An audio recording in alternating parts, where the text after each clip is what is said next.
አሜሪካ መሄድ አውሮፓ መሄድን ስታስቡ እዚያም ሀገር ያለውን መከራ አብራችሁ አስቡ። አሁን እኛ ሰላም ነን።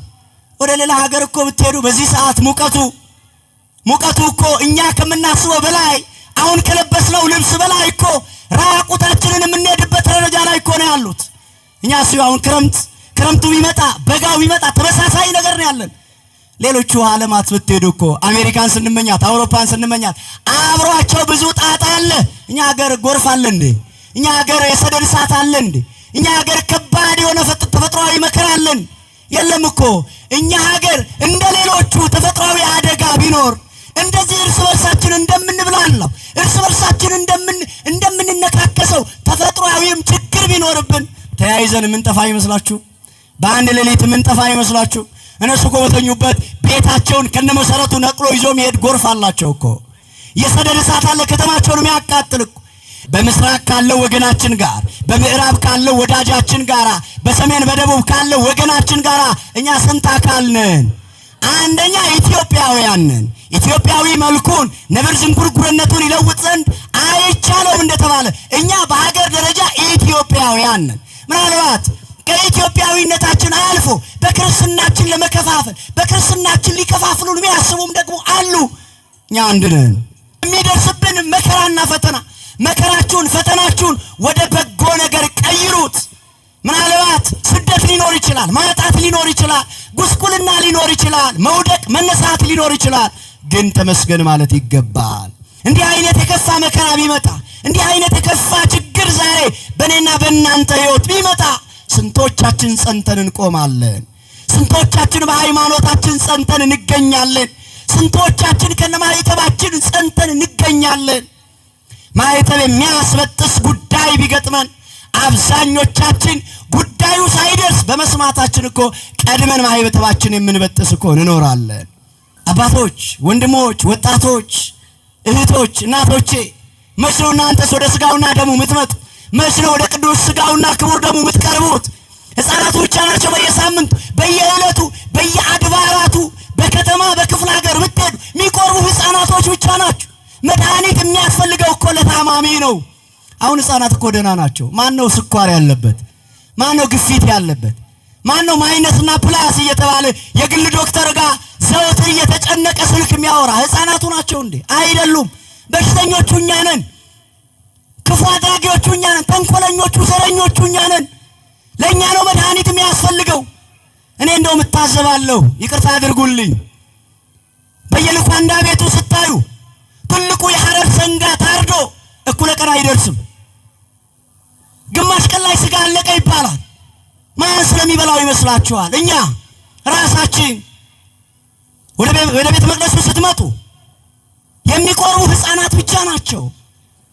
አዋቂዎቹ ወደ ስጋ ወደሙ መቅረብ ፈርተናል፣ ርቀናል። ለምን? ገና ቀጠሮ እየያዝነን።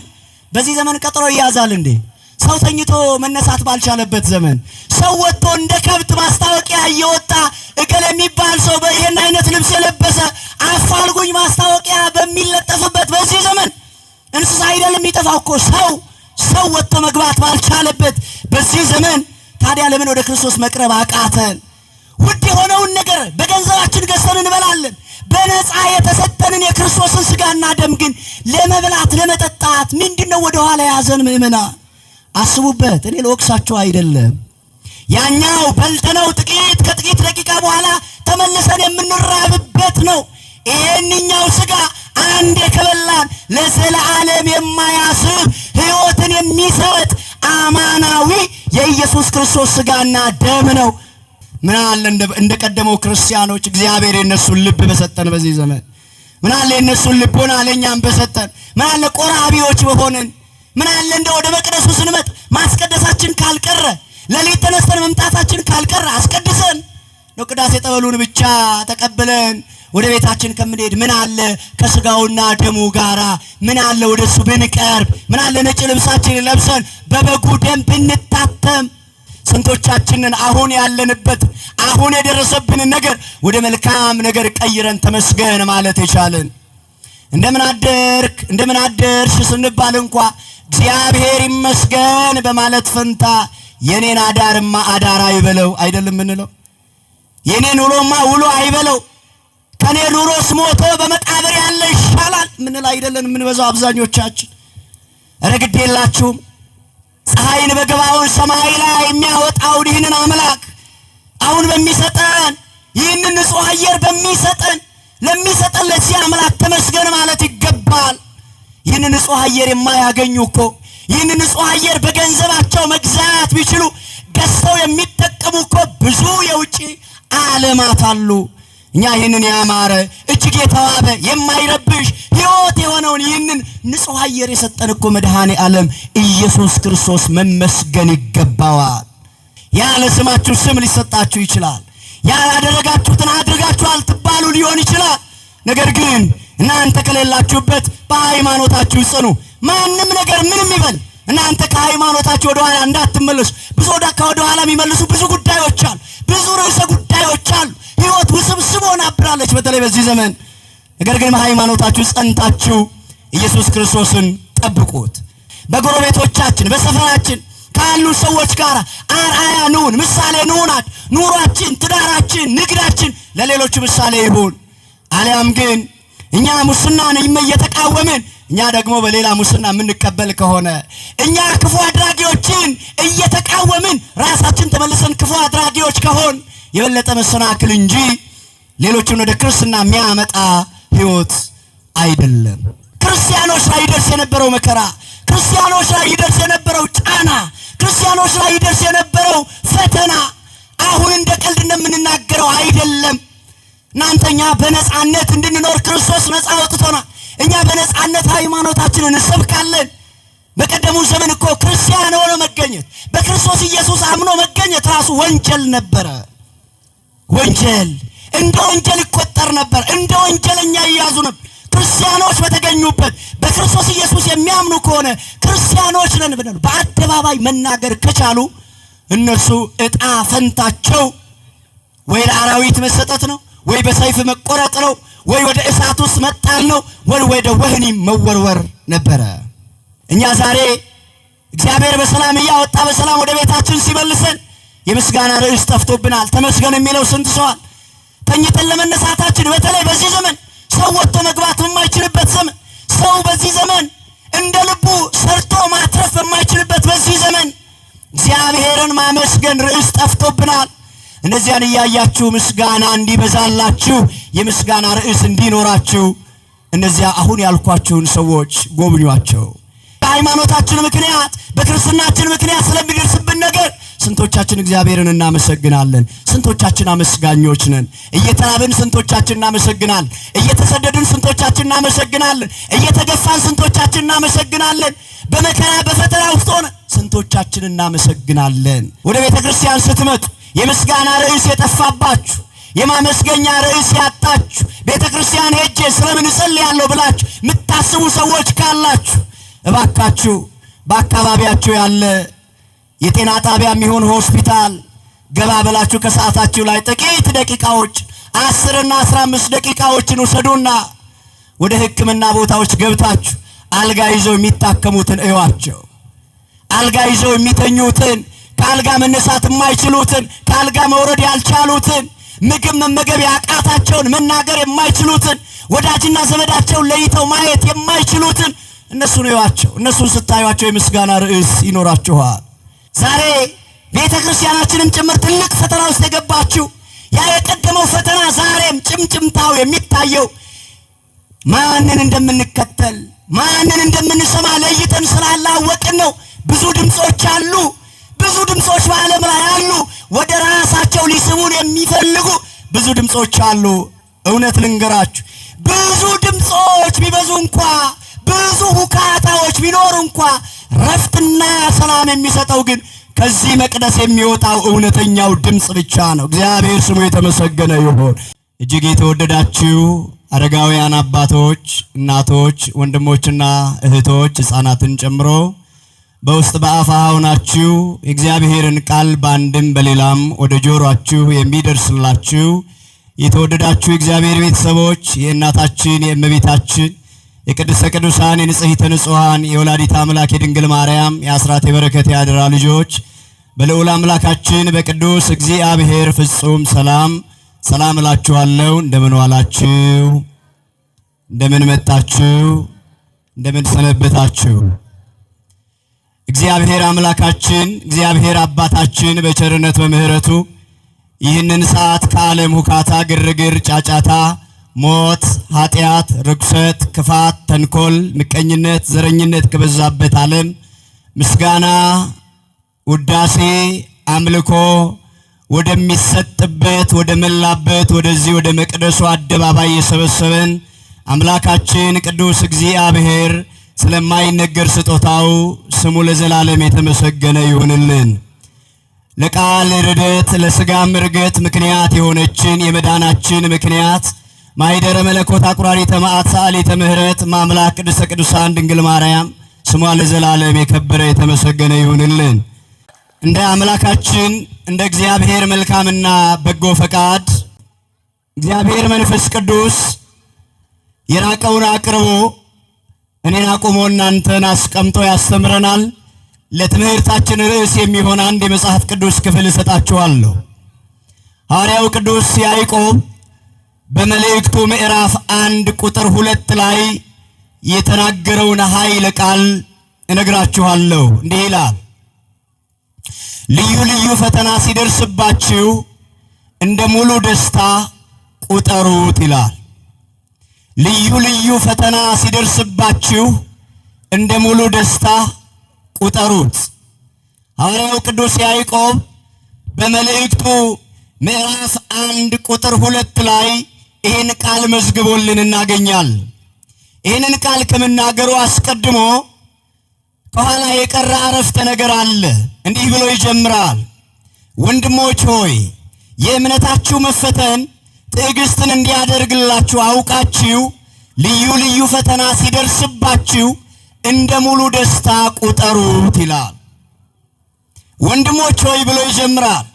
የእምነታችሁ መፈተን ትዕግስትን እንዲያደርግላችሁ አውቃችሁ ልዩ ልዩ ፈተና ሲደርስባችሁ እንደ ሙሉ ደስታ ቁጠሩት ይላል። ሐዋርያው ቅዱስ ያዕቆብ በመጽሐፍ ቅዱስ ታናሹ ያዕቆብ ተብሎ የሚታወቀው ያዕቆብ በመጽሐፍ ቅዱስ ታሪክ ከምናውቃቸው ያዕቆቦች መካከል ታናሹና ታላቁ ያዕቆብ በመባል ይታወቃሉ። ታላቁ ያዕቆብ በሐዋርያት ሥራ ምዕራፍ 12 ቁጥር 1 ላይ ሄሮድስ አንገቱን በሰይፍ አስቀልቶ ያስገደለው የቅዱስ ዮሐንስ ወንድም ነው ታላቁ ያዕቆብ። ይህንኛው ያዕቆብ ደግሞ ታናሹ ያዕቆብ በመባል ይታወቃል። ያዕቆብ ወልደ እልፌዎስ። ይህንኛው ያዕቆብ በቤተ ክርስቲያን ታሪክ በርካታ ቦታዎች ላይ ተጠቅሷል። በተለይ ደግሞ በዚህ በሐዲስ ኪዳን በ50ኛው ዓመተ ምህረት በ50 ዓመተ ምህረት በኢየሩሳሌም የመጀመሪያው የቅዱስ ሲኖዶስ ጉባኤ ሲደረግ በሊቀ መንበርነት ጉባኤውን ይመራ የነበረ ታላቅ አባት ነው። በረከቱ ከሁላችን ጋር ይሁንልን። ይህንኛው ያዕቆብ እጅግ በቤተ ክርስቲያን ታሪክ የመጀመሪያውን የሐዋርያት ሲኖዶስ የመጀመሪያውን በኢየሩሳሌም የተደረገውን የሲኖዶስ በሊቀ መንበርነት የመራ እንዲሁም ደግሞ በሕይወት ታሪክ ውስጥ እጅግ ጸሎተኛ አባት፣ ጸሎት ከማብዛቱ የተነሳ እግሮቹ ያብጡበት እንደነበረ የቤተ ክርስቲያን ታሪክ ይናገራል። ጸሎትን በማዘወተሩ ጸሎትን በማብዛቱ ቆሞ በመጸለዩ ዕለት ዕለት ከጸሎት ሕይወት ጋር ያልተቋረጠ የጸሎት ሕይወት ስለነበረው ቆሞ መራመድ እስከማይችልበት ጊዜ ድረስ እጅግ ለጸሎት ይተጋ የነበረ ታላቅ ሐዋርያ ነበረ። ከዚያም የተነሳ ሌሎች አባቶቻችን ሐዋርያት ወደ ዓለም ሁሉ ዞረው ወንጌልን ሲያስተምሩ የተሰጣቸውን የወንጌል አደራ ተሸክመው ወደ ዓለም ዞረው ወንጌልን ሲያስተምሩ፣ እርሱ ግን እንደ ሌሎቹ ሐዋርያት ወደ ሌሎቹ ዓለማት እየዞረ ማስተማር ስላልቻለ በዚያው በኢየሩሳሌም ቁጭ ብሎ ወንጌልን ያስተምር ነበረ። አሕዛብን ወደ ክርስትና ያመጣ ነበር። ያላመኑትን ወደ ማመን ያመጣቸው ነበረ። ስለዚህ በዚያ በኢየሩሳሌም ሆኖ በርካታ መንፈሳዊ ተግዳሮቶችን በርካታ መንፈሳዊ ስራዎችን ይሰራ ነበረ። ለካ ወንጌል እግርም ቢኖረን ባይኖረን የእግዚአብሔርን ቃል ለመናገር የሚከለክለን አንዳች ነገር እንደሌለ ከዚህ ሐዋርያ ታሪክ መማር እንችላለን። ብዙዎች እግር እያለን ብዙ ቦታ ሄደን ማስተማርና የእግዚአብሔርን ቃል መመስከር ስንችል ባለመሄዳችን ብዙ የእግዚአብሔር ቃል ለእግዚአብሔር ቃል ለተጠሙ ሰዎች መድረስ ያልቻለበት በጣም ብዙ ስፍራዎች አሉ። ነገር ግን ይህ ሐዋርያ ባለበት ሆኖ የእግዚአብሔርን ቃል ያስተምር ነበረ። በሱም ጸሎት በእርሱም አገልግሎት ብዙ ድውያን ይፈወሳሉ። ብዙ ያላመኑ ሰዎች ወደ እምነት ወደ ማመን ይመጡ ነበረ። በሐዋርያው በቅዱስ ያዕቆብ ይህንኛው ታናሹ ያዕቆብ በዚህ በሚባለው በተለይ ሐዋርያ ይህንን መልእክት የጻፈበት ዋና መልእክቱን የጻፈበት በክርስትናቸው ምክንያት በሃይማኖታቸው ምክንያት ተሰደው ከሀገራቸው ወጥተው በልዩ ልዩ አካባቢ ለተበተኑ ከአይሁድ ወደ ክርስትና የመጡ ከይሁዲነት ወደ ክርስትና የመጡ ክርስቲያኖችን ለማጽናናት ይህንን መልእክት ጻፈላቸው። በተለይ ደግሞ ሐዋርያው ቅዱስ ያዕቆብ በ35 ዓመተ ምህረት ከቅዱስ እስጢፋኖስ ሞት ጀምሮ በክርስቲያኖች ላይ በሚደርሰው መከራና ችግር ስለ ሃይማኖታቸው ብለው ስለ ክርስትናቸው ብለው ሀገራቸውን ጥለው ቀያቸውን ጥለው ሀብት ንብረታቸውን ጥለው ጥሪታቸውን ጥለው ሁሉን ነገር ትተው ስለ ወንጌል ስለ ክርስትና ስለ ክርስቶስ ሀገራቸውን ጥለው የተሰደዱ ቤት ንብረታቸውን ጥለው የተሰደዱ በርካቶች ነበሩ። እነሱን ለማጽናናት ይህንን መልእክት ጻፈላቸው። ምን ሲል? ወንድሞች ሆይ የእምነታችሁ መፈተን ትዕግስትን እንዲያደርግላችሁ አውቃችሁ ልዩ ልዩ ፈተና ሲደርስባችሁ እንደ ሙሉ ደስታ ቁጠሩት አለ።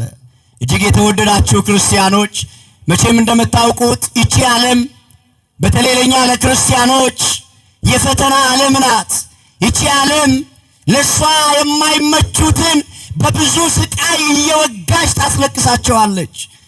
ለሷ የማይመቹትን በሷ መንገድ ያልሄዱትን በሷ አቅጣጫ ያልተጓዙትን እሷ የምትፈልገውን እያቀረበች የሚጠቀመው ይጠቀማል፣ የማይጠቀመው ደግሞ መከራና ሰይፍ ስቃይና ፈተና ታበዛበታለች። ለስም አጠራሩ ክብር ምስጋና ይግባውና የኛ ጌታ መድኃኔ ዓለም ኢየሱስ ክርስቶስ በዚህ በማቴዎስ ወንጌል፣ በማርቆስ ወንጌል፣ በዮሐንስ ወንጌል በእነዚህ ወንጌላት ሁሉ በክርስትናችን ምክንያት በሃይማኖታችን ምክንያት ስለሚደርስብን ፈተና አስቀድሞ ነግሮን ነበር። በተለይ በዮሐንስ ወንጌል 16:33 ላይ እንዲህ ብሏል ጌታችን፣ በእኔ ሳላችሁ ሰላም እንዲሆንላችሁ ይህንን ተናግሬአለሁ፣ በዓለም ሳላችሁ መከራ አለባችሁ አለ። በዓለም ሳላችሁ ምን አለባችሁ? መከራ አለባችሁ። በዓለም ሳላችሁ መከራ አለባችሁ፣ አይዟችሁ አለ። የማጽናኛውን ቃል ሲሰጠን አይዟችሁ፣ ነገር ግን እኔ ዓለምን አሸንፌዋለሁ አለ። ዓለምን አሸንፌዋለሁ። አሁን እቺ የተሸነፈች ዓለም በክርስቶስ ሞት በክርስቶስ የመስቀል ላይ ሥራ የተሸነፈች ዓለም ነገር ግን ለሷ የሚሰሩትን ዛሬም እያሸነፈች ትገኛለች። ለሷ የሚታዘዙትን ዛሬም ድል እያደረገች ትገኛለች። ነገር ግን ክርስቶስ ምናል? እኔ ዓለምን አሸንፌዋለሁ። በዓለም ሳላችሁ መከራ አለባችኋል። እንደምታውቁት በዚህ ዓለም በተለይ በክርስትና ሕይወት ብዙ መከራ አለ። ኑሯችን መከራ ነው። ሕይወታችን መከራ ነው። መውጣት መግባታችን መከራ ነው። ሕይወታችን በመከራ የተሞላ ነው። ከዚያም አልፎና ተርፎ ደግሞ እኛ እንዳለመታደል ሆኖ የምስጋናን ርዕስ ከአንደበታችን ዓለምም ሰይጣንም ተባብረው ወስደውታል። አመስጋኞች አይደለንም አብዛኞቻችን። በሚደርስብን መከራ እግዚአብሔር ላይ የምንናገር፣ በሚደርስብን መከራ የምናጉረመርም እንጂ እግዚአብሔርን የምናመሰግን አይደለንም። ይታወቃል። ስንቶቻችን አመስጋኞች ነን? የሚደርስብን የደረሰብንን ነገር ሁሉ ወደ መልካም ነገር በመለወጥ ስለሚሆነው ነገር እግዚአብሔርን የምናመሰግን ስንቶቻችንን? የተወደዳችሁ ክርስቲያኖች በተለይ በሃይማኖታችን ምክንያት በክርስትናችን ምክንያት ስለሚደርስብን ነገር ስንቶቻችን እግዚአብሔርን እናመሰግናለን? ስንቶቻችን አመስጋኞች ነን? እየተራብን ስንቶቻችን እናመሰግናለን? እየተሰደድን ስንቶቻችን እናመሰግናለን? እየተገፋን ስንቶቻችን እናመሰግናለን? በመከራ በፈተና ውስጥ ሆነ ስንቶቻችን እናመሰግናለን? አሁን ዋናው ጥያቄ እዚህ ጋር ነው። በተለይ ሐዋርያው የነገረን የእምነታችሁ መፈተን ትዕግስትን እንዲያደርግላችሁ አውቃችሁ ልዩ ልዩ ፈተና ሲደርስባችሁ እንደ ሙሉ ደስታ ቁጠሩት ይላል። የተወደዳችሁ ክርስቲያኖች አሁን በሕይወታችሁ ስለሚደርስባችሁ በትዳራችሁ የምትፈተኑ ትኖራላችሁ፣ በጤናችሁ የምትፈተኑ ትኖራላችሁ፣ በንግዳችሁ የምትፈተኑ ትኖራላችሁ፣ በእያንዳንዱ ውሏችሁ በእያንዳንዱ እርምጃችሁ የምትፈተኑ ትኖራላችሁ። ያንን ፈተና ስንቶቻችሁ ወደ መልካም ነገር ቀይራችሁ እግዚአብሔርን ማመስገኛ አድርጋችሁታል? ስንቶቻችን ስለሚደርስብን መከራ አሁን ስላለንበት ሕይወት ስንቶቻችን እናመሰግናለን? ውለን ለማደራችን፣ ወጥተን ለመግባታችን፣ ተኝተን ለመነሳታችን ስንቶቻችን እግዚአብሔርን እናመሰግናለን? የተወደዳችሁ ክርስቲያኖች አሁን በዚህ ዘመን እኮ የምስጋና ርዕስ ከአንደበታችን ላይ ጠፍቷል። እኔ አንድ ነገር ልጠቁማችሁ በታናሽነት አንደበት ምናልባት ወደ ቤተ ክርስቲያን ስትመጡ የምስጋና ርዕስ የጠፋባችሁ የማመስገኛ ርዕስ ያጣችሁ ቤተ ክርስቲያን ሄጄ ስለምን እጸልያለሁ ብላችሁ የምታስቡ ሰዎች ካላችሁ እባካችሁ በአካባቢያችሁ ያለ የጤና ጣቢያም ይሁን ሆስፒታል ገባ ብላችሁ ከሰዓታችሁ ላይ ጥቂት ደቂቃዎች 10 እና 15 ደቂቃዎችን ውሰዱና ወደ ሕክምና ቦታዎች ገብታችሁ አልጋ ይዘው የሚታከሙትን እዩዋቸው። አልጋ ይዘው የሚተኙትን፣ ከአልጋ መነሳት የማይችሉትን፣ ከአልጋ መውረድ ያልቻሉትን፣ ምግብ መመገብ ያቃታቸውን፣ መናገር የማይችሉትን፣ ወዳጅና ዘመዳቸውን ለይተው ማየት የማይችሉትን እነሱን እዩዋቸው። እነሱን ስታዩዋቸው የምስጋና ርዕስ ይኖራችኋል። እኛ ዛሬ እግዚአብሔር በሰላም እያወጣ በሰላም ወደ ቤታችን ሲመልሰን የምስጋና ርዕስ ጠፍቶብናል። ተመስገን የሚለው ስንት ሰዋል? ተኝተን ለመነሳታችን በተለይ በዚህ ዘመን ሰው ወጥቶ መግባት በማይችልበት ዘመን፣ ሰው በዚህ ዘመን እንደ ልቡ ሰርቶ ማትረፍ በማይችልበት በዚህ ዘመን እግዚአብሔርን ማመስገን ርዕስ ጠፍቶብናል። እነዚያን እያያችሁ ምስጋና እንዲበዛላችሁ የምስጋና ርዕስ እንዲኖራችሁ እነዚያ አሁን ያልኳችሁን ሰዎች ጎብኟቸው። ያን ጊዜ ለካ እኔ ነኝ የማላመሰግነው እንጂ እኔ ነኝ እንጂ ለካ እግዚአብሔርን ተመስገን የማልለው። ለካ አንደኛ ቁጭ ብለው ጉባኤ መማር የሚናፍቃቸው ስንት ሰዎች አሉ። በአልጋ ቁራኛ በደዌ ዳኛ ተይዘው በቤታቸው የሚማቅቁ ቤተ ክርስቲያን ከመጡ ዘመናት ያለፈባቸው የቅዳሴው ድምፅ የሚናፍቃቸው፣ ጠበሉ የሚናፍቃቸው፣ የዕጣኑ መዓዛ የሚናፍቃቸው ስንት ወገኖቻችን አሉ። እነሱን ስናይ የምስጋና ርዕስ ይኖረናል። የተወደዳችሁ ክርስቲያኖች ስለዚህ በዓለም ሳላችሁ መከራ አለባችሁ አለ የኛ ጌታ። አይዟችሁ ነገር ግን ዓለምን አሸንፌዋለሁ። ሐዋርያው ይህንን ቃል ሲነግረን ምንድነው? በሃይማኖታችሁ ምክንያት በሚደርስባችሁ ፈተና ብዙ ፈተና ሊገጥማችሁ ይችላል። ነገር ግን ያ የሚገጥማችሁ ያ የሚደርስባችሁን ፈተና ወደ መልካም ቀይሩት፣ ወደ በጎ ነገር ቀይሩት። በሃይማኖታችሁ ምክንያት ዛሬ የምናስበው ዛሬ የምናከብረው ታላቁ ሰማዕት ቅዱስ ጊዮርጊስ አርአያችን ነው። በተለይ ሐዋርያው ቅዱስ ጳውሎስ በዕብራውያን መልእክቱ ምዕራፍ 11 ቁጥር 33 ጀምራችሁ ስትመለከቱ የሚዘረዝራችሁ ስለዚህ ሃይማኖት ስለ ክርስትናቸው ብለው ዋጋ የከፈሉ ስለ ክርስትናቸው ብለው ስለ ሃይማኖታቸው ብለው ለአናብስት የተወረወሩ በእሳት የተቃጠሉ እናንተ እጅ እግራቸው ታስረው ወደ ወህኒ የተጣሉ ነገር ግን በካታኩምብ ውስጥ የነበሩ የበግና የፍየል ሌጦ ለብሰው የዞሩ ብዙ ቅዱሳን አባቶቻችን በመጋዝ የተሰነጠቁ ለአራዊት የተሰጡ ቆዳቸው እየተገፈፈ ነፍሳቸው ሳትወጣ በቁማቸው ቆዳቸው የተገፈፉ ብዙ ክርስቲያኖች አሉ። በብረት ቀፎ የተወረወሩ ይህንን ሁሉ ዋጋ የከፈሉት ስለ ሃይማኖታቸው ነው፣ ስለ ክርስትናቸው ነው፣ ስለ ሞተላቸው ጌታ ነው፣ ስለ ኢየሱስ ክርስቶስ ነው። ሞቶ ሕይወትን ስለሰጣቸው ስለተቤዣቸው ስለ ናዝሬቱ ኢየሱስ ክርስቶስ ሲሉ ነው ይህንን ሁሉ ዋጋ የከፈሉት። ታዲያ ሐዋርያው በሃይማኖታችሁ ምክንያት ስለ ሃይማኖታችሁ በሚደርስባችሁ መከራ አለ። ይሄ ሁሉ ፈተና ቢደርስባችሁ እንደ ሙሉ ደስታ ቁጠሩት። ስንቶቻችንን አሁን ያለንበት አሁን የደረሰብንን ነገር ወደ መልካም ነገር ቀይረን ተመስገን ማለት የቻልን? እንደምን አደርክ እንደምን አደርሽ ስንባል እንኳ እግዚአብሔር ይመስገን በማለት ፈንታ የኔን አዳርማ አዳር አይበለው አይደለም ምንለው? የኔን ውሎማ ውሎ አይበለው፣ ከኔ ኑሮስ ሞቶ በመቃብር ያለ ይሻላል ምንል አይደለን የምንበዛው አብዛኞቻችን። ኧረ ግድ የላችሁም ፀሐይን በገባውን ሰማይ ላይ የሚያወጣው ይህንን አምላክ አሁን በሚሰጠን ይህንን ንጹህ አየር ለሚሰጠን ለዚህ አምላክ ተመስገን ማለት ይገባል። ይህንን ንጹህ አየር የማያገኙ እኮ ይህንን ንጹህ አየር በገንዘባቸው መግዛት ቢችሉ ገዝተው የሚጠቀሙ እኮ ብዙ የውጪ ዓለማት አሉ። እኛ ይህንን ያማረ እጅግ የተዋበ የማይረብሽ ሕይወት የሆነውን ይህንን ንጹህ አየር የሰጠን እኮ መድኃኔ ዓለም ኢየሱስ ክርስቶስ መመስገን ይገባዋል። መመስገን ይገባዋል። እርሱን ማመስገን በሚደርስብን መከራና ፈተናችሁን ወደ በጎ ነገር ቀይሩት። ምናልባት ስደት ሊኖር ይችላል፣ ማጣት ሊኖር ይችላል፣ ጉስቁልና ሊኖር ይችላል፣ መውደቅ መነሳት ሊኖር ይችላል። ግን ተመስገን ማለት ይገባል።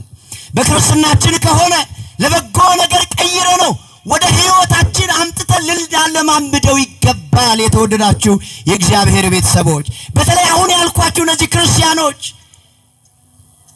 ከእስጢፋኖስ ሞት በኋላ በክርስቲያኖች ላይ በነበረው ስደት ክርስቲያኖች ወደ ሀገሩ ሁሉ ተሰደዱ። ሀብት ንብረታቸውን፣ ቀያቸውን፣ ንብረታቸውን፣ ሁሉ ነገራቸውን ጥለው ተሰደዱ። ገሚሶቻቸው የፀሐይን ብርሃን ሳያዩ በልበ ምድር ውስጥ በካታኩምብ ውስጥ ለዓመታት ኖሩ። ግማሾቻቸው ደግሞ እንዳልኳችሁ ለአራዊት ለሚባሉ አራዊት ተላልፈው ተሰጡ። ግን እንደዚያም ሆኖ ከሃይማኖታቸው ወደ ኋላ አልተመለሱ። ግን እንደዚያም ሆኖ አምላካቸውን አልካዱ። ግን እንደዚያው መከራ እየበዛ ተመስገን ከማለት ወደ ኋላ አላሉ። ምን አይነት ጽኑዓን ክርስቲያኖች ናቸው! የተወደዳችሁ ክርስቲያኖች እንዲህ አይነት የከፋ መከራ ቢመጣ እንዲህ አይነት የከፋ ችግር ዛሬ በእኔና በእናንተ ሕይወት ቢመጣ ስንቶቻችን ጸንተን እንቆማለን? ስንቶቻችን በሃይማኖታችን ጸንተን እንገኛለን? ስንቶቻችን ከነማይተባችን ጸንተን እንገኛለን? ማይተብ የሚያስበጥስ ጉዳይ ቢገጥመን አብዛኞቻችን ጉዳዩ ሳይደርስ በመስማታችን እኮ ቀድመን ማይተባችን የምንበጥስ እኮ እንኖራለን። የቀደሙ ክርስቲያኖች አባቶቻችን እንዲህ አልነበሩ። በሃይማኖታቸው የጸኑ ነበሩ። በተለይ ደግሞ የተወደዳችሁ የእግዚአብሔር ቤተሰቦች በተለይ ደግሞ በመጀመሪያዎቹ 100 ዓመት ኔሮን ቄሳር ወደ ንግስና በመጣበት ዓመት በመጀመሪያው 100 ዓመት አካባቢ በ68 ዓመተ ምህረት አካባቢ የነበረው በክርስቲያኖች ላይ ይደርስ የነበረው ግፍና መከራ እኔ በዚህ በተኮላተፈ አንደበቴ ልነግራችሁ የማልችላቸው በርካታ መከራዎች ነበሩ። ክርስቲያኖች ላይ ይደርስ የነበረው መከራ፣ ክርስቲያኖች ላይ ይደርስ የነበረው ጫና፣ ክርስቲያኖች ላይ ይደርስ የነበረው ፈተና አሁን እንደ ቀልድ እንደምንናገረው አይደለም። እናንተኛ በነጻነት እንድንኖር ክርስቶስ ነጻ አውጥቶናል። እኛ በነጻነት ሃይማኖታችንን እንሰብካለን። በቀደሙ ዘመን እኮ ክርስቲያን ሆኖ መገኘት በክርስቶስ ኢየሱስ አምኖ መገኘት ራሱ ወንጀል ነበረ። ወንጀል እንደ ወንጀል ይቆጠር ነበር። እንደ ወንጀለኛ ይያዙ ነበር። ክርስቲያኖች በተገኙበት በክርስቶስ ኢየሱስ የሚያምኑ ከሆነ ክርስቲያኖች ነን ብለው በአደባባይ መናገር ከቻሉ እነሱ ዕጣ ፈንታቸው ወይ ለአራዊት መሰጠት ነው፣ ወይ በሰይፍ መቆረጥ ነው፣ ወይ ወደ እሳት ውስጥ መጣል ነው፣ ወይ ወደ ወህኒ መወርወር ነበረ። ስለዚህ ኔሮን ቄሳር በተለይ በመጀመሪያዎቹ እሱ በነገሰበት በመጀመሪያዎቹ 10 ዓመታት ሕዝቡን በስነ ስርዓቱ ይመራ ነበረ። ሕዝቡን በስነ ስርዓቱ ያስተዳድር ነበረ። ነገር ግን ከ10 ዓመታት በኋላ ኔሮን ቄሳር ባህሪው እየተለወጠ መጣ። ከዚያ በኋላ መከራ ማምጣት ጀመረ። የመከራው ርዕስ የሚገርማችሁ የቤተ ክርስቲያናችን ታሪክ እንደሚነግረን በተለይ በ64 ዓመተ ምህረት እንደውም የቤተ ክርስቲያን ታሪክ ምን ይላል? አይምሮ የተቃወሰበት ነው የሚለው። አይምሮ የተቃወሰበት ኔሮን ቄሳር ቤተ ክርስቲያንና ክርስቲያኖች ላይ መከራን ማምጣት ጀመረ። እንዲህ አደረገ። አንድ ቀን በሮም ከተማ ላይ ጥቂት እሳትን አቀጣጠለ። እሳቱ ከተቀጣጠለ በኋላ ለተከታታይ 7 ቀናት እሳቱ ሳይጠፋ የሮም ከተማን ግማሽ በግማሽ አቃጠለው፣ አወደመው። መሰረተ ልማቶቻቸው ሁሉ ወደሙ። የሚያማምሩ ህንጻዎቻቸው፣ ሌሎች መዝናኛ ቦታዎቻቸው ሁሉ በእሳት ጋዩ፣ በእሳት ተቃጠሉ። እዚያ በኋላ ከ7 ቀን በኋላ በብዙ ርብርብ ያ እሳት ጠፋ።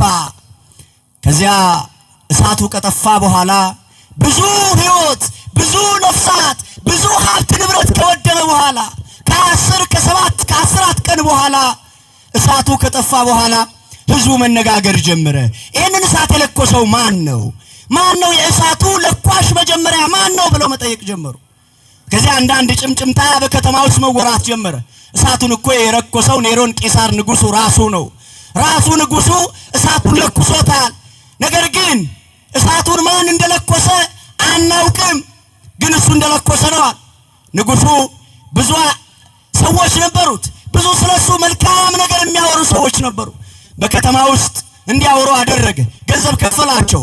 እሳቱን ያቀጣጠሉት፣ እሳቱን ያያያዙት በከተማ ውስጥ የሚኖሩ ክርስቲያኖች ናቸው ብላችሁ አውሩ ተባለ። ምኖች ናቸው? ምኖች ናቸው? እኒህ ክርስቲያኖች ያለ ስማቸው ስም የሚሰጣቸው። በክርስትና ስትኖሩ እንዲህ ነው። ያለ ስማችሁ ስም ሊሰጣችሁ ይችላል። ባላደረጋችሁት አድርጋችኋል ልትባሉ ትችላላችሁ። ባልዋላችሁበት ውላችኋል ተብላችሁ ልትከሰሱ ፍርድ ቤት ልትቀርቡ ትችላላችሁ። በዳኛው ፊት ልትቀርቡ ትችላላችሁ። ነገር ግን የኛ ጌታ ምን አለ? ወደ ሸንጎ ይወስዷችኋል፣ ይጎትቷችኋል፣ ያስሯችኋል፣ ይገፏችኋል። ነገር ግን በሸንጎ ፊት በቀረባችሁ ጊዜ ምን እንናገራለን ብላችሁ አትጨነቁ አለ። የምትናገሩት ይሰጣችኋል ነው የተባሉ። ያለ ስማቸው ስም ተሰጣቸው። ክርስቲያኖች ናቸው ይህንን እሳት ያቀጣጠሉት ተባሉ። ሮማውያን ተነሱ፣ ሌሎችም ተባብረው ክርስቲያን የሚባል በተገኘበት እንዲገደል እያሳደዱ ክርስቲያኖችን ማጥፋት ጀመሩ። ክርስቲያኖችን መግደል ጀመሩ። ሀብት ንብረታቸውን፣ ገንዘባቸውን መዝረፍ ጀመሩ። ክርስቲያኖችም ቀያቸውን ጥለው ተሰደዱ። ልጆቻቸውን ጥለው የሚችሉ አዝለው የማይችሉ ደግሞ ራሳቸውን ሕይወታቸውን ለማትረፍ እንደ ቀበሮ በየጉድጓዱ ገቡ። ነገር ግን ክርስቲያን በተገኘበት ቦታ እንዲገደል ተባለ። ብዙዎቹ በዚህ ሰዓት ሰማዕትነትን ተቀበሉ። የቤተ ክርስቲያናችን ታላቁ መጽሐፈ ስንክሳር ከኪዳን በኋላ የሚነበበው መጽሐፈ ስንክሳር የተወደዳችሁ ክርስቲያኖች ፊክሽን አይደለም፣ ልብ ወለድ አይደለም።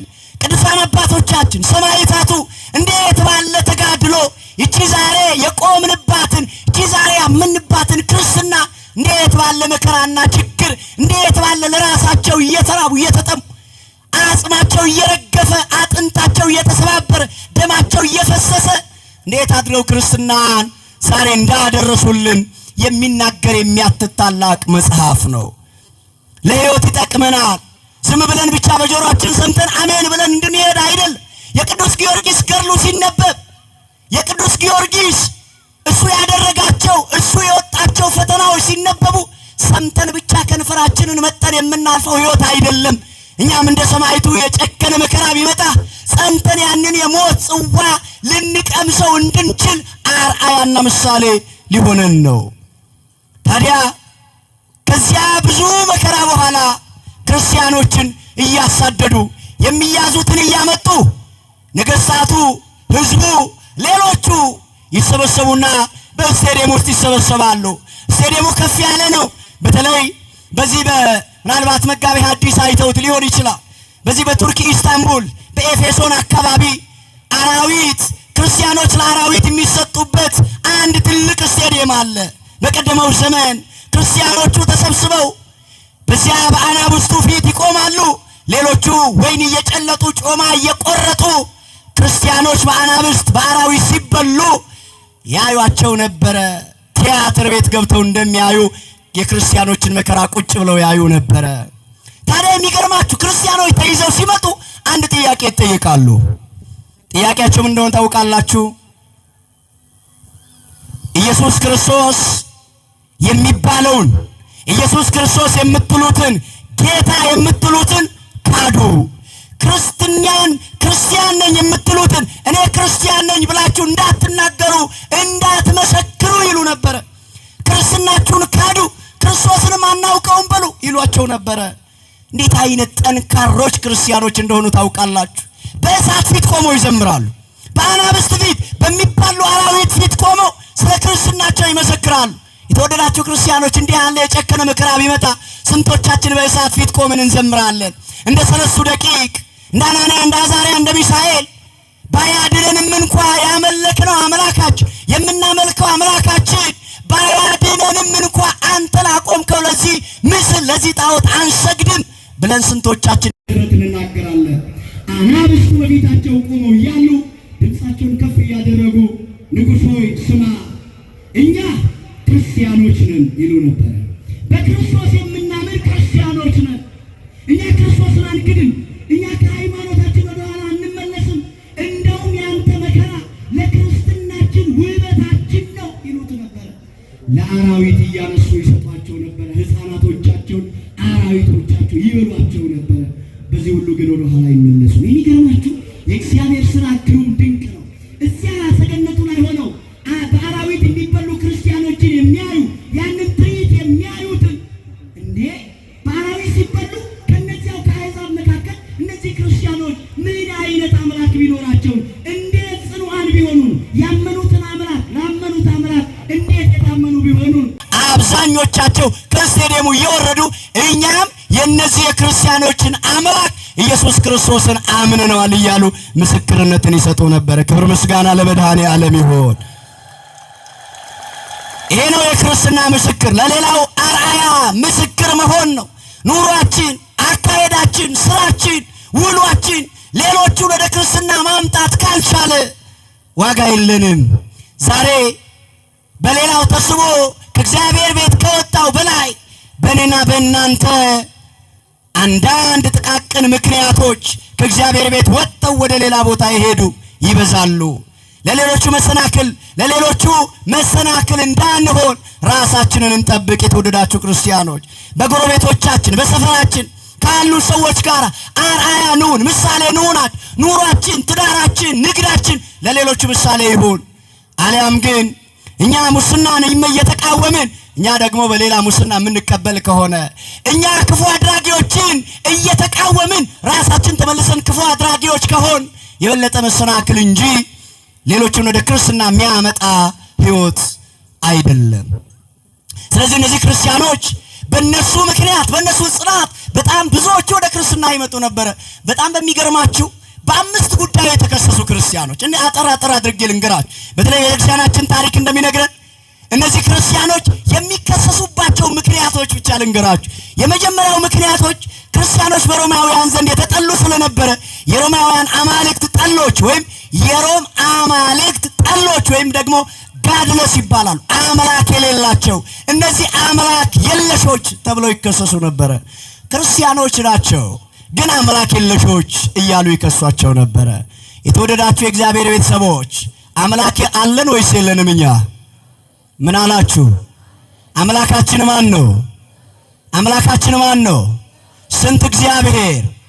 40 አማልክት የምታመልኩ 50 አማልክት የምታመልኩ 3 አምላክ የምታመልኩ ይሉና እንኳን አይደለም መጽሐፍ ቅዱስን እኛን ሳያውቁን በሩቅ ሆነው የሚፈርጁን ሰዎች አሉ።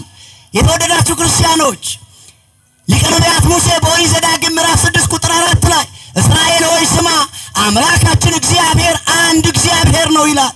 እኛ የምናመልከው አምላካችን አንድ እግዚአብሔር ነው። ሰማያትን በጥበብ የሰራ ምድርን በውሃ ላይ ያጸና የሚታዩትንና የማይታዩትን ፍጥረታት ፈጥሮ የሚገዛ አልፋና ኦሜጋ መጀመሪያና ፊተኛውና ኋለኛው አንድ እግዚአብሔርን እናመልካለን። ለተወደደ ስሙ ምስጋና ይግባ። አምላካችን እርሱን እናመልካለን። 44 አምላክ አናመልክም። የሉንም 44 አማልክቶች 50ም የሉንም 3 አምላክም የለንም። እኛ ያለን አምላክ አንድ አምላክ እግዚአብሔር ነው። ስለዚህ አምላክ የለሾች ይባሉ ነበረ። አምላክ የሌላቸው እየተባሉ ይከሰሳሉ። አምላክ አላቸው እኮ፣ የታመኑለት ጌታ አላቸው እኮ፣ የጸኑለት ጌታ አላቸው እኮ። አንገታቸውን ለሰይፍ ጀርባቸውን ለግርፋት ጎናቸውን ለጦር አሳልፈው የሰጡት የሚሰጡለት ጌታ አላቸው። ነገር ግን አምላክ የለሾች እየተባሉ ይከሰሱ ነበረ። ሁለተኛው ኢየሱስ ክርስቶስን ስለሚያመልኩ የኔሮን ቄሳር ጠላቶች ተብለው ይፈረጃሉ። እነዚህ ክርስቲያኖች እኮ የኔሮን ቄሳር ጠላቶች ናቸው ይባላሉ። ለምን? የኢየሱስ ክርስቶስ ተከታዮች ስለሆኑ፣ የኔሮን ቄሳር ተከታዮች ስላልሆኑ። ተወደዳችሁ ክርስቲያኖች የምንከተለውን እንወቅ። ከማን እንደምንከተል ማንን እንደምንሰማ እንወቅ። ዛሬ ቤተ ክርስቲያናችንም ጭምር ትልቅ ፈተና ውስጥ የገባችው ያ የቀደመው ፈተና ዛሬም ጭምጭምታው የሚታየው ማንን እንደምንከተል ማንን እንደምንሰማ ለይተን ስላላወቅን ነው። ብዙ ድምጾች አሉ፣ ብዙ ድምጾች በዓለም ላይ አሉ። ወደ ራሳቸው ሊስቡን የሚፈልጉ ብዙ ድምጾች አሉ። እውነት ልንገራችሁ፣ ብዙ ድምጾች ቢበዙ እንኳ ብዙ ሁካታዎች ቢኖሩ እንኳ ረፍትና ሰላም የሚሰጠው ግን ከዚህ መቅደስ የሚወጣው እውነተኛው ድምጽ ብቻ ነው። እግዚአብሔር ስሙ የተመሰገነ ይሁን። ከዚህ ቤት የሚወጣው ድምጽ ሰላም ይሰጣል፣ አያስጨንቅም። ስለዚህ የምንሰማውን ድምጽ እንለይ። ኔሮንን ስለማይከተሉ የኔሮን ጠላቶች ተብለው ይፈረጁ ነበረ። ምንም አላደረጉም እኮ የኔሮንን ሐሳብ ባለመቀበላቸው ልማቱን ይደግፋሉ፣ መልካሙን ስራ አብረው ይሰራሉ፣ ለሀገር ይሰራሉ። ግን ኔሮን የሚሰጠው ክርስቶሳዊ አስተምህሮን ስለማይከተሉ ጣዖትን ስለማያመልኩ ብቻ የኔሮን ጠላቶች ተብለው ይፈረጁ ነበረ። ሶስተኛው የሰው ዘር ሁሉ ጠላቶች ተብለው ይፈረጃሉ። ምክንያቱም ደግሞ የሰው ዘር ጠላቶች የተባሉበት ክርስቲያኖች ለአራዊት ሲሰጡ ቆመው ባለማየታቸው፣ ቆመው ባለመመልከታቸው። ዛሬ ይሄ ነው አይደል? ወንድማችን እየወደቀኛ ቆመን የምናይ፣ ወንድማችን ወድቆ ወንድማችንን ከማንሳት በላይ በስልኮቻችን አንስተን ቫይራል የሚወጡ ቪዲዮዎችን የምንሰራ እንዲህ አይነት ትውልድ አይደል የመጣው? የወደቀ ወንድሙን ከማንሳት በስልኩ አንስቶ ለዓለም ማሳየት አይደል? ስለዚህ የተወደዳችሁ ክርስቲያኖች ከነዚያ ከክፉ አድራጊዎች ጋር ባለመተባበራቸው የሰው ዘር ሁሉ ጠላቶች ይባሉ ነበረ። ክርስቲያኖች ግን አይደለም።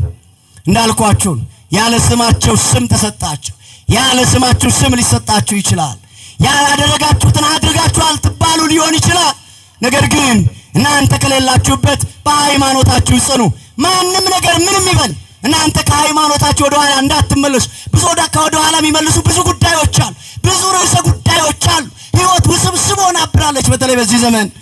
ነገር ግን በሃይማኖታችሁ ጸንታችሁ ኢየሱስ ክርስቶስን ጠብቁት። አራተኛው የኢየሱስ ክርስቶስን ስጋና ደም ስለሚበሉ እነዚህ ሰው በላዎች ይባላሉ። የሰው ስጋ የሚበሉ ይባላሉ። ቆራቢዎች ነበሩ የቀደሙ ክርስቲያኖች። ከአምላካቸው ጋር ያላቸው ግንኙነት፣ ህይወታቸው ከክርስትናቸው ጋር የሰሙትን ነገር ወዲያው ወደ ህይወት ቀይረው ይኖሩት ነበረ። አሁን ስንቶቻችን ብዙ አስቀዳሽ አለን፣ ብዙ ቆራቢ ግን የለንም። የሚቆርቡት ህፃናት ብቻ ናቸው። አባቶች፣ ወንድሞች፣ ወጣቶች፣ እህቶች፣ እናቶቼ መች ነው እናንተስ ወደ ስጋውና ደሙ የምትመጡ? መች ነው ወደ ቅዱስ ስጋውና ክቡር ደሙ የምትቀርቡት? ህፃናቱ ብቻ ናቸው። በየሳምንቱ በየዕለቱ በየአድባራቱ በከተማ በክፍለ ሀገር ብትሄዱ የሚቆርቡ ህፃናቶች ብቻ ናቸው። መድኃኒት የሚያስፈልገው እኮ ለታማሚ ነው። አሁን ህፃናት እኮ ደህና ናቸው። ማን ነው ስኳር ያለበት? ማን ነው ግፊት ያለበት? ማን ነው ማይነስና ፕላስ እየተባለ የግል ዶክተር ጋር ዘወትር እየተጨነቀ ስልክ የሚያወራ? ህፃናቱ ናቸው እንዴ? አይደሉም። በሽተኞቹ እኛ ነን። ክፉ አድራጊዎቹ እኛ ነን። ተንኮለኞቹ፣ ዘረኞቹ እኛ ነን። ለእኛ ነው መድኃኒት የሚያስፈልገው። እኔ እንደውም እታዘባለሁ፣ ይቅርታ አድርጉልኝ። በየልኳንዳ ቤቱ ስታዩ ትልቁ የሐረር ሰንጋ ታርዶ እኩለ ቀን አይደርስም። ግማሽ ቀን ላይ ስጋ አለቀ ይባላል። ማን ስለሚበላው ይመስላችኋል? እኛ ራሳችን። ወደ ቤተ መቅደሱ ስትመጡ የሚቆርቡ ህፃናት ብቻ ናቸው። አዋቂዎቹ ወደ ስጋው ደሙ መቅረብ ፈርተናል፣ ርቀናል። ለምን? ገና ቀጠሮ እየያዝነን። በዚህ ዘመን ቀጠሮ ይያዛል እንዴ? ሰው ተኝቶ መነሳት ባልቻለበት ዘመን፣ ሰው ወጥቶ እንደ ከብት ማስታወቂያ እየወጣ እገሌ የሚባል ሰው በይሄን አይነት ልብስ የለበሰ አፋልጉኝ ማስታወቂያ በሚለጠፍበት በዚህ ዘመን እንስሳ አይደለም የሚጠፋው እኮ ሰው ወጥቶ መግባት ባልቻለበት በዚህ ዘመን ታዲያ ለምን ወደ ክርስቶስ መቅረብ አቃተን? ውድ የሆነውን ነገር በገንዘባችን ገዝተን እንበላለን። በነፃ የተሰጠንን የክርስቶስን ስጋና ደም ግን ለመብላት ለመጠጣት ምንድነው ወደ ኋላ ያዘን? ምእመናን አስቡበት። እኔ ለወቅሳቸው አይደለም። ያኛው በልተነው ከጥቂት ደቂቃ በኋላ ተመልሰን የምንራብበት ነው። ይሄንኛው ስጋ አንዴ ከበላን ለዘላለም የማያስብ ሕይወትን የሚሰጥ አማናዊ የኢየሱስ ክርስቶስ ስጋና ደም ነው። ወደሱ መቅረብ ይሻላል። እሱ ረፍት ይሰጣል፣ እሱ ሰላም ይሰጣል፣ እሱ መረጋጋት ይሰጣል፣ እሱ በረከት ይሰጣል። እሱን እንብላ፣ እሱን እንጠጣ። የሰው ስጋ በሎች ይባላሉ፣ ሰው በሎች ይባላሉ። ምን አለ እንደቀደመው ክርስቲያኖች እግዚአብሔር የነሱን ልብ በሰጠን በዚህ ዘመን። ምን አለ የነሱን ልቦና ለኛም በሰጠን። ምን አለ ቆራቢዎች በሆንን። ምን አለ እንደ ወደ መቅደሱ ስንመጥ ማስቀደሳችን ካልቀረ፣ ለሊት ተነስተን መምጣታችን ካልቀረ አስቀድሰን ነው ቅዳሴ ጠበሉን ብቻ ተቀብለን ወደ ቤታችን ከምንሄድ ምን አለ ከስጋውና ደሙ ጋራ ምን አለ ወደሱ ብንቀርብ፣ ምን አለ ነጭ ልብሳችንን ለብሰን በበጉ ደም ብንታተም። ምናልባት በዚህ ዙሪያ በጣም በርካታ ትምህርቶችን መጋቤ ሐዲስ መምህራችን ብዙ አስተምረዋል። ታተርፉባቸዋላችሁ። ስሟቸው፣ አድምጧቸው በደንብ እና የሰው ስጋ የሚበሉ ይባሉ ነበረ። ማንም ምን ይበላችሁ ቁረቡ። አንዳንድ ሰዎች ያለ እድሜያቸው ወጣቶች ወደ ስጋው ደሙ ሲመጡ አሁን ያለ እድሜዋ ቆርባ እኮ ይኸው አሁን ልትቀሰፍ ነው ሰዎች ያለ እድሜው እንደውም ልጆቻችሁን 7 ዓመት ከሞላችሁ ከቅዱስ ስጋውና ክቡር ደሙ የምትከለክሏቸው ትኖራላችሁ። ቆይ በቃ አንተ እድሜ 7 ዓመት ሞልቷል፣ ከዚህ በኋላ መቆረብ አትችልም። ለልጆቻችን እኛው ነን እንቅፋት። ከዚያ በኋላ ማጅራት መቺ ይሆናሉ። ከዚያ በኋላ ሌቦች ይሆናሉ፣ ቀማኞች ይሆናሉ። እንዴት አድርጋችሁ ትመልሷቸዋላችሁ? ስጋው ደሙ እኮ ከእድፈታችን የሚያነጻን፣ ከውድቀታችን የሚያነሳን፣ ከስህተታችን የሚያርመን እኮ ነው። የተወደዳችሁ ምእመናን እንቅረብ፣ ወደ ስጋው ደሙ እንቅረብ እና ክርስቲያኖች ከሚከሰሱበት አንዱ ይህ ነበር። አምስተኛውና የመጨረሻው ክርስቲያኖች ከሚከሰሱባቸው አንዱ በውጭው ዓለም እንደምታውቁት በርካታ የመሬት መንቀጥቀጦች አሉ።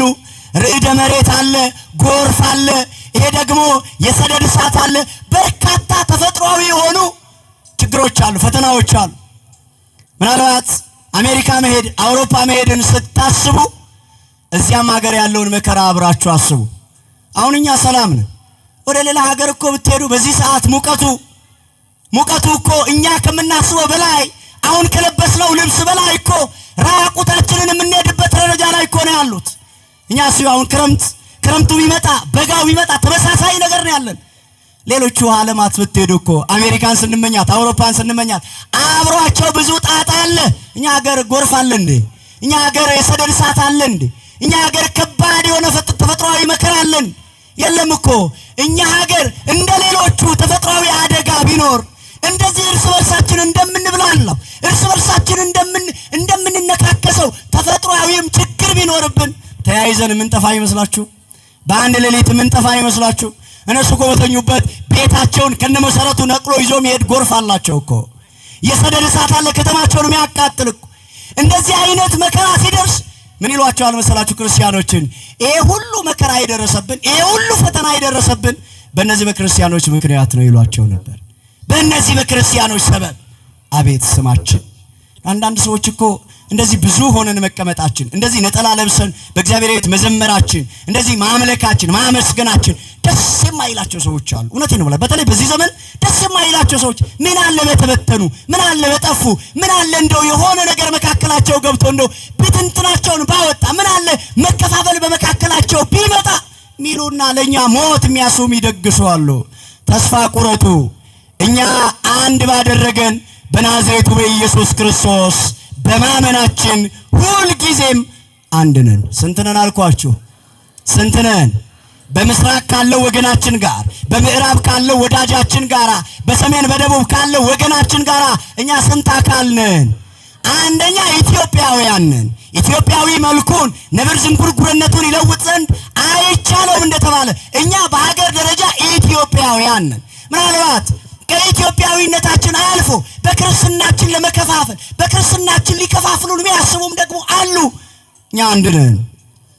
አምላካችን ኢየሱስ ክርስቶስ አልተከፈለም። አምላካችን ኢየሱስ ክርስቶስ ስለኛ ሲል በመስቀል ላይ ነፍሱን ስለኛ አሳልፎ ሰጥቷል። እኛ በመስቀል ዋጋ የተከፈለልን ልጆች ነን። አንከፋፈልም። እንዳትከፋፈሉ። በጎረቤት፣ በቋንቋ፣ በጎሳ እንዳትከፋፈሉ። አሁን ጠላት ዲያብሎስ በዚህ ሁሉ ቤታችን ውስጥ ገብቶ ሊከፋፍለን ብዙ ሴራ የሚያሴርበት ዘመን ላይ ደርሰናል እና ይሄ ሁሉ መከራ የደረሰብን በክርስቲያኖች ምክንያት ነው ይሉና በመጨረሻ ይህንን ቃል ሲያጠቃልለው ምን ይላል መሰላችሁ? የተወደዳችሁ ክርስቲያኖች እንዲህ ይላል፣ ከእናንተ መካከል ማንም ሌባ ሆኖ፣ ነፍሰ ገዳይ ሆኖ፣ ቀማኛ ሆኖ፣ ዘማዊ ሆኖ በሌላ ኃጢአት መከራን እንዳይቀበል ይላል ሐዋርያው። ከእናንተ መካከል ማንም ነፍሰ ገዳይ ሆኖ መከራ እንዳይቀበል፣ ከእናንተ መካከል ማንም ሙስና ተቀባይ ሆኖ መከራ እንዳይቀበል፣ ከእናንተ መካከል ማንም ክፉ አድራጊ ሆኖ መከራ እንዳይቀበል ሰማያዊ ዋጋ የለውም። ሌባ ሆኖ መከራን ቢቀበል ሰማያዊ ዋጋ የለውም። ዘማዊ ሆኖ ፈተናን መከራን ቢቀበል ዋጋ የለውም። ነገር ግን አለ ሐዋርያው፣ ነገር ግን ክርስቲያን በመሆኑ ፈተናን ቢቀበል መከራ ቢደርስበት አለ፣ ስለዚህ ስም እግዚአብሔርን ያመስግን እንጂ በዚህ ስም አይፈር ይላል። ማንን ያመስግን? ክርስቲያን ሆኖ መከራን ቢቀበል አይፈር። ክርስቲያን በመሆናችሁ መከራ ቢደርስባችሁ፣ ፈተና ቢደርስባችሁ፣ ማጣቱ ቢኖር፣ ጉስቁልናው ቢኖር፣ ስደቱ ቢኖር፣ ልዩ ፈተና ቢኖር ስለዚህ ስም እግዚአብሔርን አመስግኑበት እንጂ ስለዚህ ስም አታጉረምርሙ። ከሃይማኖታችሁ ወደ ኋላ እንዳትሉ። የተወደዳችሁ የተከበራችሁ ምእመናን ክርስቲያኖች፣ አባቶቼ፣ ወንድሞቼ፣ እህቶች የመጨረሻ ቃል ሐዋርያው እንደነገረን ልዩ ፈተና ቢደርስባችሁ እንደ ሙሉ ደስታ ቁጠሩት። እንደ ሙሉ ደስታ ቁጠሩት። የደረሰባችሁን ፈተና የደረሰባችሁን መከራ ወደ በጎ ነገር ቀይሩት። እንደውም ትዝ ይላችኋል የዛሬ 10 ዓመት አካባቢ ይመስለኛል፣ ቁጥሩን ብሳሳትም በሊቢያ ሰማዕትነትን የተቀበሉ ክርስቲያኖች ወገኖቻችን፣ በግብጽም ያሉ ክርስቲያኖች ወገኖቻችን፣ በተለይ በግብጽ ሀገር ሰማዕትነትን ከተቀበሉ ቤተሰቦች መካከል የአንዱ ሰማዕት ቤተሰብ እንደው ልጆት በሊቢያ ሰማዕትነትን ተቀብለዋል ተብለው ሲጠየቁ እግዚአብሔር ይመስገን አሉ። ማን ይመስገን? ልጆት ሰማዕትነትን ተቀበለ። የልጆት ደም በሜዲትራኒያን መካከል ወንዝ መካከል ባህር መካከል ፈሰሰ ሲባል እግዚአብሔር ይመስገን አሉ። ለምን ቢባል እግዚአብሔር በልጄ አማካኝነት ወደ ቤቴ ስለመጣ እግዚአብሔርን አመሰግነዋለሁ አሉ። በልጄ ምክንያት እናመሰግናለን። መከራ ቤታችን ቢመጣ፣ ፈተና ቤታችን ቢመጣ እግዚአብሔርን ፈተና ለመልካም ነገር ወደ ህይወት ወደ ቤት ያምጥቷል ብለን ስለዚህ ፈተና እግዚአብሔርን እናመሰግናለን። ስለዚህ ያ ፈተና ማመስገኛችን ይሆነናል የእግዚአብሔር ቤተሰቦች። ስለዚህ ልዩ ፈተና ሲደርስባችሁ እንደ ሙሉ ደስታ ቁጠሩት ነው ያለን ሐዋርያው። በህይወታችን ፈተና ቢገጥመን መከራ ቢገጥመን አምላካችን መድኃኒታችን ኢየሱስ ክርስቶስ ይቺን ዓለም ድል አድርጓታል። ፈተናውን አሸንፏል። ከእኔ ተማሩ እኔ የዋህ በልቤም ቅን ነኝ ብሏልና ከክርስቶስ በእኛ ላይ የደረሰው ፈተና በኢየሱስ ክርስቶስ ላይ ከደረሰው ፈተና ሊነጻጸርም አይችልም። ግን ከእኔ ተማሩ ብሏል። ክርስቶስ ፈተናዎችን ድል አድርጓል። ሐዋርያት ፈተናዎችን ድል አድርገዋል። ቅዱሳን ፈተናዎችን በድል አሸንፈዋል። በመጨረሻ የሰማዕትነትን አክሊል ተቀብለዋል። ባለራእዩ ቅዱስ ዮሐንስ ምን ብሎናል? በመጨረሻ ላይ በዚህ በራእዩ ምዕራፍ 7 ላይ የተናገራቸው በመጨረሻ ከታላቁ መከራ የመጡ እነዚያ በእጃቸው ላይ የዘንባባ ዝንጣፊ ይዘው በታረደው በግ በኢየሱስ ክርስቶስ ፊት በዙፋኑ ፊት የሚቆሙ ሁሉ ሌሊትና ቀን በመቅደሱ ያመልኩታል ተብሏል። ሌሊትና ቀን አይራቡም፣ አይጠሙም፣ የፀሐይ ትኩሳትም አያገኛቸውም። ለዘላለም በጉ እረኛቸው ይሆንላቸዋል። የዘንባባ ዝንጣፊ ይዘው በበጉ ፊት ያለማቋረጥ በጉን ያመሰግኑታል። በግ የተባለው ኢየሱስ ክርስቶስ ነው። በዮሐንስ ወንጌል ምዕራፍ 1 ቁጥር 29 ላይ ነዋ በግሁ ለእግዚአብሔር ዘያሐትት ኃጢአተ ዓለም፣ የዓለምን ኃጢአት የሚያስወግድ እግዚአብሔር በግ የተባለው በበጉ ፊት ዘንባባ የድል አድራጊዎች ምልክት እንደሆነ ሁሉ ያንን የዚህን ዓለም መከራና ፈተና ስቃይና ችግር በክርስቶስ ኢየሱስ በማመናችን ድል አድርገን የዘንባባ ዝንጣፊውን ይዘን በመድኃኔ ዓለም ፊት በመጨረሻው በሀገረ ሕይወት በመንግስተ ሰማያት በሰማያዊቷ ሀገራችን በኢየሩሳሌም ሰማያዊት ለመዘመር መዘጋጀት ይኖርብናል። ሀገራችን በሰማይ ነን። በዚያው ለዝማሬ እንሄዳለን። እዚያ እመቤታችን አለች። ታቦት ዘዶር እመቤታችን ባለችበት፣ ሊቀ ሰማዕታት ቅዱስ ጊዮርጊስ ባለበት፣ ቅዱስ እስጢፋኖስ፣ ቅዱስ ቅዱሳን መላእክት ቅዱሳን አባቶቻችን ጻድቃን ሰማዕታት ባሉበት ለዚያ ኢየሱስ ክርስቶስን ለማመስገን ለዝማሬ በዚያ እንሰበሰባለን። ስለዚህ ልዩ ልዩ መከራ ልዩ ልዩ ፈተና ቢደርስባቸው ያንን መከራ እንደ ሙሉ ደስታ ቁጠሩት ብሏልና በሕይወት ዘመናችን ሁሉ የሚደርስብንን ፈተናና መከራ ወደ ሕይወት ቀይረን የምንኖርበት እንዲያደርገን የአምላካችን የመድኃኔዓለም መልካም ፈቃዱ ይሁንልን። መከራውን ወደ በጎ ነገር ቀይሮልን ሀገረ ሕይወት መንግሥተ ሰማያትን እንድንወርስ የእናታችን የድንግል ማርያም ጸሎቷ ቃል ኪዳኗ የሊቀ ሰማዕታት ቅዱስ ጊዮርጊስ ረዳትነት ከሁላችን ጋር ይሁን። ይቆየን።